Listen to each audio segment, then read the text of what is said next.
እግዚአብሔር የሰጠንን መልክ እግዚአብሔር የሰጠንን ውበት ኖ አንተ ተሳስተሃል እኔ መምሰል የነበረብኝ እንዲህ ነው ብለን ስንጋጋጥ የምንውለው እርካታ ስለጠፋ ነው። በለበስነው ልብስ አንረካም። ብንለብሰው አይሞቀን፣ አይበርደን፣ ውበት አይሰጠን። ቁጫጭ መስለን ነው የምንታየው እግዚአብሔር ስለሌለበት። ይሄን አውቆ ነው ቴክኖሎጂውም ፊልተር ያመጣው።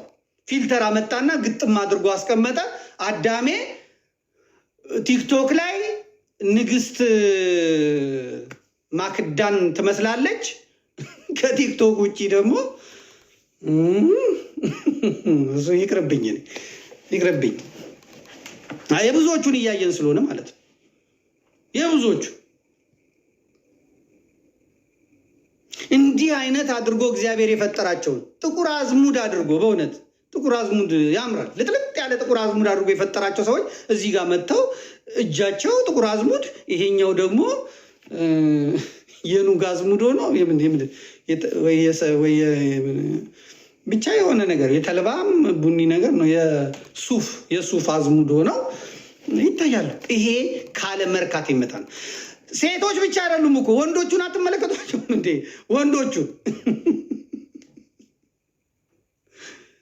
ዛሬ እኮ የሴቶችን ፀጉር ቤት ያጨናነቁት ወንዶች ናቸው። የሴቶችን ፀጉር ቤት ያጨናነቁ ቂቤ ተቀብተው ካስክ ውስጥ ገብተው መጽሔት እያነበቡ እንደዚህ ቁጭ ብሎ መጽሔት እያነበቡ ለሚስቱ ነው እንግዲህ እንደዚህ የሚሆነው። እግዚአብሔር ያሳያቸው። መጽሔት እያነበብ እንደ ሴት ከዛ ሴቶቹ የሚያወሩትን እየሰማ ጥፍሩን እየተሰራ እሱ ይገርማችኋል። ታይት አድርጎ በቃ ታይት አድርጎ ሞንደል እያለ ይሄ ካለ መርካት የሚመጣ ነው።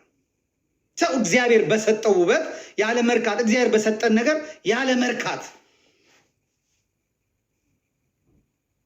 የብዙዎች ትዳር መፍረስ ዋናው ምክንያት ምንድን ነው? የብዙዎች የትዳር መፍረስ ምንድን ነው? ያለ መርካት። ይሄ ያለ መርካት የሚመጣው ምንድን ነው? እግዚአብሔር በውስጥ ስለሌለ፣ በህይወታችን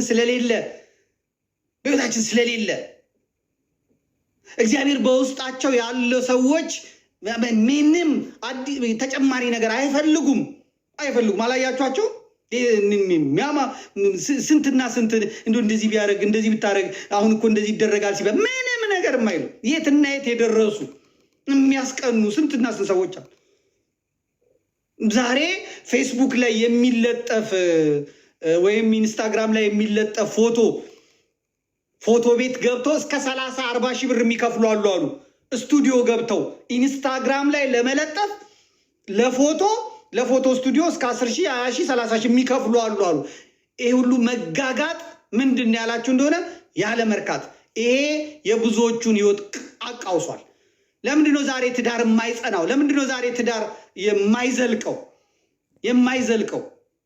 የፌስቡክ ፕሮፋይል ፒክቸር፣ የኢንስታግራም፣ የቲክቶክ እነዚህን ያይና ወንዱ ይዝረከረካል። እችንማ ብርቱካን፣ እችንማ ቦምቦሊኖ፣ እችንማ ትርንጎ እንደምንም ብሎ ይሟሟታል። ከዛ ይጻጻፋል። ሴቶቹም ይችሉበታል። ውዴ ወደ ይሉታል። ክሬዲት ካርዱን ሙልጭ ያደርጉታል። አንዳንዱ እንደውም ነገ ነው የምመጣው፣ ነገ ነው ማገባሽ ይላል። ዘሎ ውቅያኖስ አቋርጦ ይመጣል። ያን የሚገናኙ ቀን ውጭ ሲገናኙ 5 ሰዓት የፈጀ 6 ሰዓት የፈጀ ፕሮጀክት ይዋጣል። ዳያስፖራ መጥቷል ይባላል። ያክስት ልጅ፣ ያጎት ልጅ፣ ጓደኛ ያለውን አዋጥቶ ይመጣል። ነጭ ፓንት የሚያመጣለ፣ ቀይ ፓንት የሚያመጣለ፣ ስቶኪንግ የሚያመጣለ፣ ቲሸርት የሚያመጣለ፣ ፀጉር የሚያመጣ የከሌ ነው የቤቲ ነው የሚሻለው የትርንጎ ነው የሚሻለው ተብሎ ይመጣል። ፀጉር ይመጣል። ደግሞ ፀጉሩ ጋር ሲኬድ የእኔ ታጥቦ ተሰጥቷል ትላለች። ፀጉሩ ታጥቦ ተሰጥቷል ትላለች። የዛችኛዋ ደግሞ የኔን እኮ ሌባ በቀደም ሰረቀኝ ትላለች። የከሌ ያለ ይባላል። የከሌ ፀጉር ይመጣል። መከራ ታይቶ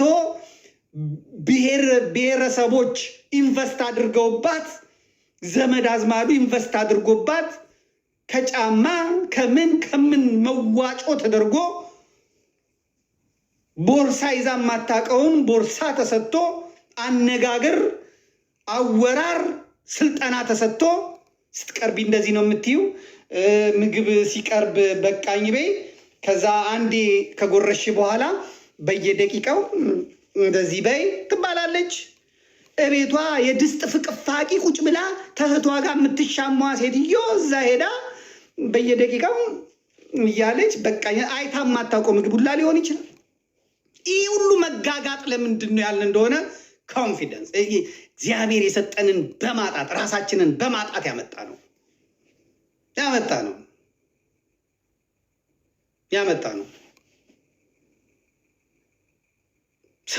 የራሱን ነው ሰው ይዞ የሚወጣው። የራሱን ውበት ነው ይዞ የሚወጣው።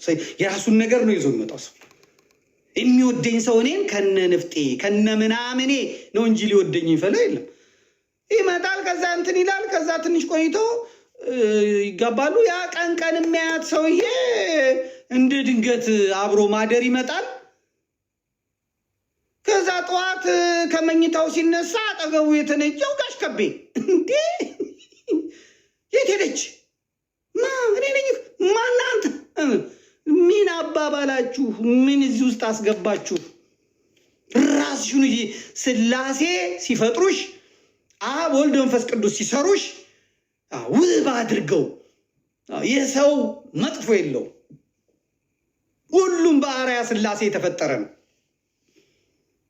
ጻፉ ሁላችሁም ስትነሱ ሁልጊዜ ከቲያንስ ያገኘሁትን ስልጠና ሁልጊዜ እኔ ስሰማው ቤተክርስቲያን ስታስተምረኝ የኖረችው ግን ደግሞ ቲያንስ ላይ የሰማሁት እኔ ውብ ነኝ፣ እኔ እችላለሁ፣ እኔ ኔጌቲቭ የሆኑን ነገር ማስወገድ በቃ እኔ አቅም የለኝም፣ እኔ ውበት የለኝም፣ እኔ ከእንትና ጋር አሳንሶ ፈጥሮኛል፣ እኔ እንደዚህ ምናምን ሳይሆን ጻፉት እስቲ ዝም ብላችሁ። ውብ አንቺን የሚመስል የለም፣ አንተን የሚመስል የለም። እግዚአብሔር ድንቅ ውብ አድርጎ ነው የፈጠረው። አንተ ያለ ሌላው የለው።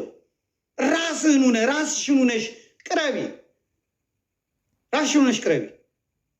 በዓለም ላይ ያሉት 9 ቢሊዮን ህዝቦች የጣት አሻራቸው አንድ አይነት የለም፣ አታገኙም።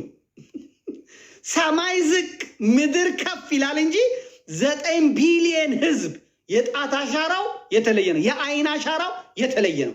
የኛ አምላክ እንዲህ ድንቅ ነው። የኛ አምላክ እንዲህ ውብ ነው። የኛ አምላክ እንዲህ የሚችል ነው። ረቂቅ አድርጎ ነው የፈጠረን። ውብ አድርጎ ነው የፈጠረን። ቀና በል። አንዳንድ ሰዎች ሐኪም አዞላቸው ሜካፕ ይቀባሉ።